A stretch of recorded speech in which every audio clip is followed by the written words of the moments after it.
자, 8월 더위 타는 증시가 찾아오는 계절. 네, 이렇게 정해 주셨는데, 자, 매크로 이슈를 조금만 더 정리해 보도록 하겠습니다. 투자 전략가고요. 네, 대신증권 리서치 센터 투자 전략 애널리스트 문남중 연구원 함께합니다. 어서 오십시오. 네, 안녕하세요. 네. 자, FOMC 얘기를 가기 전에 제롬 파월 연준 의장이 연설한 내용이 좀 있다고 하니까 영상 잠깐 좀 보고 가겠습니다. 네. Today, the Federal Open Market Committee kept interest rates near zero and maintained our asset purchases.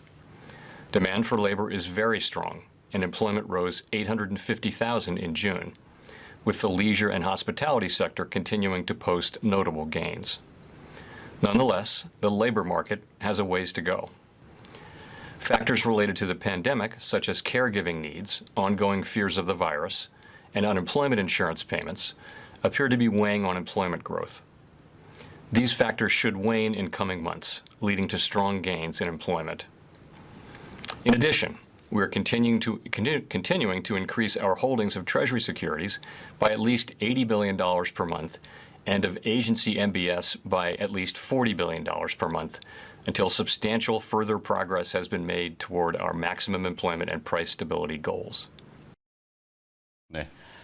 자, 뭐 익숙한 목소리로 한 달에 한 번씩 거의 간접적으로 출연을 하시는데 출연료를 따로 드릴 수는 없고 뭐라고 하시는 것 같습니까?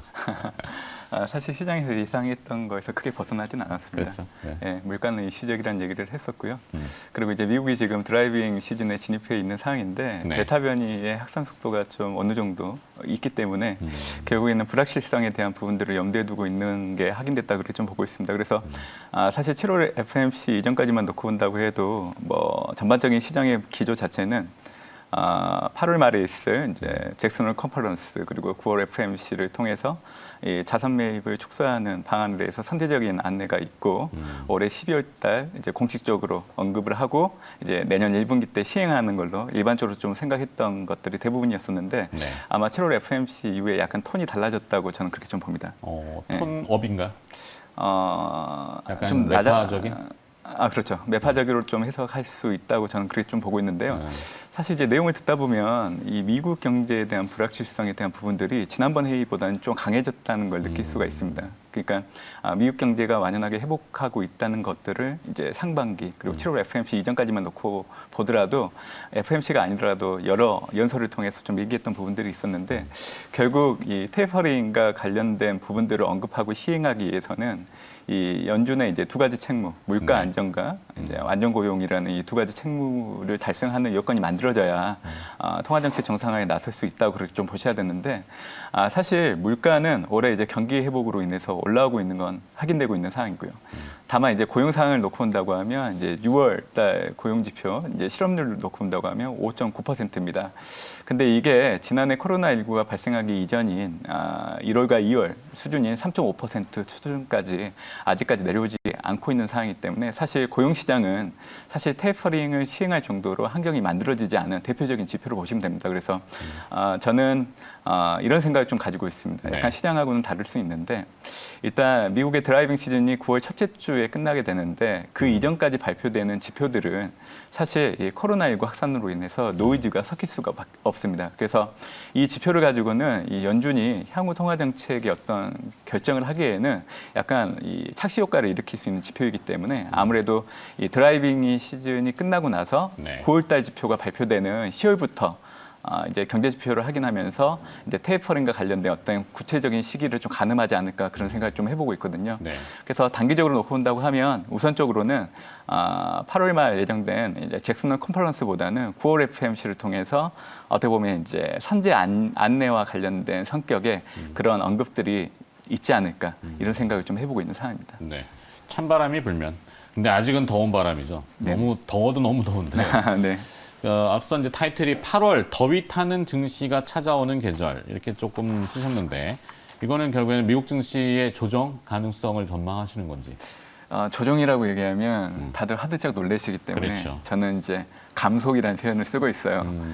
일단 3분기는 미국 증시가 감속을 보일 수 있다. 다만 이제 8월과 9월은 이제 과거 계절적 패턴을 염두에 두고 봤을 때 네. 사실 8월 달에 조금 약세 압력을 받을 가능성이 있기 때문에 미리 좀 대비를 해야 되는 부분들은 필요하다 이런 얘기를 좀 드리고 있죠. 물론 이제 제가 하반기 증시에 대해서 부정적으로 보는 건 아닙니다. 여전히 네. 긍정적인 시각을 유지하고 있는데 저는 여러분들이 이거는 좀 알아두시면 좋을 것 같아요. 이 투자 환경이 좀 상반기와 좀 달라진 부분들이 있습니다. 어떤 거죠? 사실 지난해 하반기에 이 높은 기조로 인해서 올해 하반기 발표되는 경제 지표, 이익 지표는 사실 레벨이 낮아질 수밖에 없습니다. 이 얘기는 네. 뭐냐면 증시 측면에서 모멘텀이 둔화될 수밖에 없다는 거죠. 그래서 우리가 작년에 코로나19가 발생하고 나서 올해 상반기 때까지 사실 증시가 올라오는 속도를 보면 어마어마했잖아요. 그렇죠. 그래서 사실 그런 속도를 하반기 때는 기대하시면 안 된다는 얘기를 좀 드리고 싶고요. 어떻게 보면 지금 이 지난해 11월 이후 올해까지 8개월 연속 지금 미국 증시가 큰 조정 없이 계속 올라오고 있는 부분들이 있기 때문에 사실 피로감이 많이 누적된 부분들이 있습니다. 그래서 네. 8월, 9월 감속 구간에서 이런 피로감을 좀 해소하는 기간을 갖는다고 하면 이 4분기 증시가 상승하는 국면에서 어떻게 보면 이제 좋은 투자 기회로 작용할 수 있는 부분들이 있기 때문에 이제 8, 9월 약세를 좀 부정적으로 보기보다는 한 단계 도약하기 위해서 투자할 수 있는 좋은 기회로 삼아야 된다는 생각을 좀 가지고 있다고 강조를 해드리고 싶고요. 네. 제가 8, 9월 약세를 예상하는 이유가 크게 세 가지가 있습니다. 첫 번째는 일단 미국 증시는 계절적으로 8월, 9월 약세 압력을 좀 많이 받아왔습니다. 히스토릭 하는 거를 데이터를 모아보면은 과거엔 좀 그런 경우가 많았다. 그렇죠. 지금 이제 나가는 자료 네. 요겁니까? 지금 보시는 자료는 이제 작년 코로나19가 발생한 해를 제외하고 나서 네. 2010년과 2019년 그리고 이제 2015년과 2019년 제가 이제 10년과 5년 구분해서 월별 수익률을 그려놓은 거죠. 그리고 라인으로 되어 있는 거는 올해 이제 미국 증시의 수익률을 그려놓은 건데 네. 올해는 사실 이 계절적인 패턴에서 크게 벗어나지 않고 있기 때문에 오히려 더 신빙성이 있는 자료라 보시면 될 것 같고요. 지금 네모 박스로 된 부분을 놓고 온다고 하면 지금 8월달, 9월달 수익률이 사실 뭐 10년, 5년을 놓고 봤을 때 5년 수익률을 기준으로 놓고 봤을 때 8월이 마이너스 1% 그리고 이제 9월이 0.3%. 근데 이제 8월은 연간으로 놓고 봤을 때 12월 다음으로 가장 낮은 수익률을 보이는 달이라 보시면 되고요. 9월 달은 플러스 수익률을 보이는데 연간으로 놓고 봤을 때는 가장 낮은 수익률을 보이는 월간이라고 보시면 됩니다. 그래서 이걸 감안하면 사실 계절적인 패턴에서 올해도 크게 벗어나지 않을 걸로 좀 보고 있기 때문에 좀 얘기를 해드리는 첫 번째 이유라 보시면 될 것 같고요. 제가 두 번째로는 이 경제 성장률 그리고 이제 이익 증가율을 염두에 두고 이제 미국의 경제 체력이 좀 둔화되고 있다는 거를 두 가지 이유로 좀 얘기를 드리고 있습니다. 체력이 좀 둔화되고 있다. 네, 지금 보시는 거는 이제 미국의 분기 경제 성장률을 나타낸 거죠. 네. 올해 2분기 9%를 고점으로 해서 3분기, 4분기 수치를 보면 7.1, 5.1 이제 연속적으로 좀 내려가고 있는 모습이죠. 휘는군요. 네, 사실 이 성장률이 둔화되는 국면에서 이제 증시도 연동되는 부분들이 있었기 때문에 이 부분도 확인을 하셔야 되는 부분들이 있고요.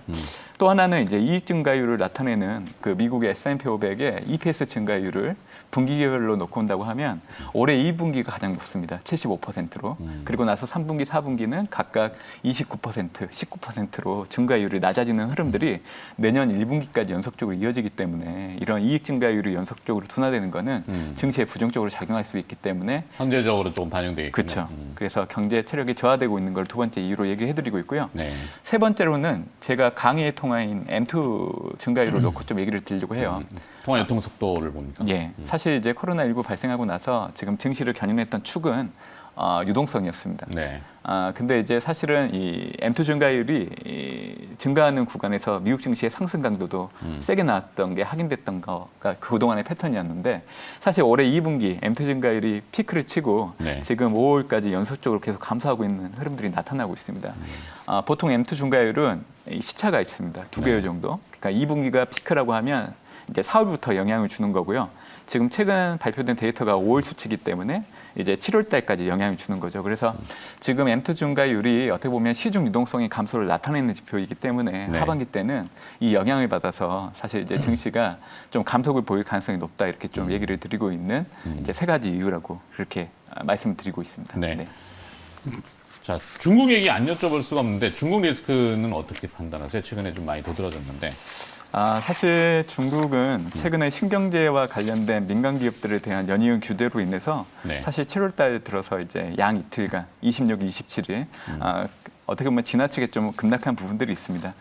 근데 일단 최악의 시기는 지났다고 생각을 하고 있기 때문에 단기적으로 놓고 본다고 하면 중국 시장의 변동성은 좀 완화될 여지가 높다 그렇게 좀 보고 있고요.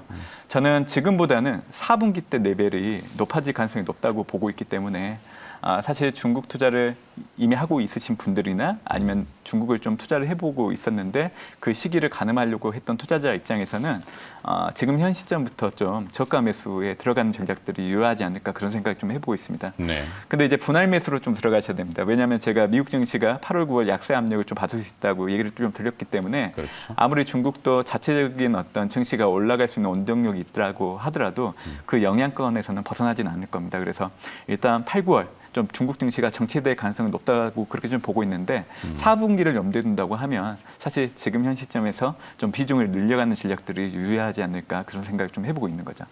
알겠습니다. 자, 시간 관계상 여기까지 들어야 될 것 같습니다. 네. 자, 오늘 매크로 전략을 좀 점검해 봤고요. 대신증권 리서치 센터 투자 전략 애널리스트 문남중 연구원이 수고해 주셨습니다. 고맙습니다. 네, 감사합니다.